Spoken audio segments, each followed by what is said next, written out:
The killing of Tyree Nichols can be a trigger for racial trauma. I spoke with Professor Jessica LoPresti, who has studied racial trauma, and she explains what it is, how to get help, and how the causes aren't just what we see in the headlines. Racial trauma is the mental and physical consequences of experiencing racism sort of across all of our contexts, right? Within our communities, our healthcare and education systems, our housing systems, in employment settings.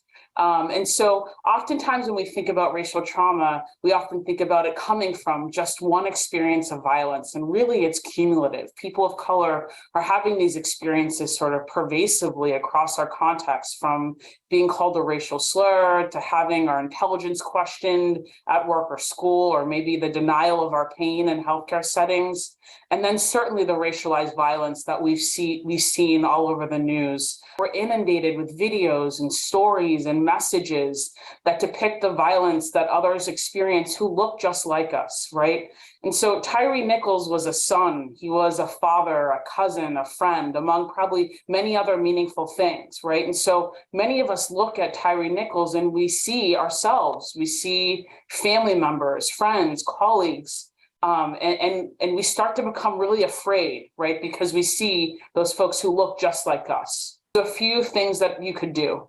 The most important thing is to surround yourself with the people who nourish you, who lift you up, and who understand that racial trauma is real. One of the things that exacerbates the experience of racial trauma is that folks sort of question its validity or its veracity.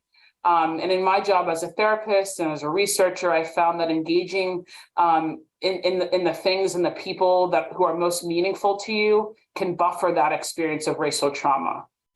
The next thing I'll say is self-compassion is really important here. If you're experiencing racial trauma, you're having a very sort of human and valid response to a traumatic and toxic situation and environment, right? And so, having compassion for yourself that of course you're experiencing things that are human and valid in response to racism, and trying not to beat yourself up or to turn on yourself for having these emotional consequences. The other two things I would say would definitely be to seek therapy if you think that would be helpful. There are a lot of resources out there to connect with a culturally responsive therapist, including innopsych.com.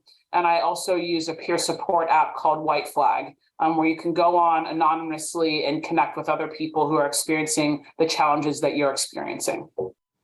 We have a list of the resources the professor mentioned and others on our website, cbsboston.com.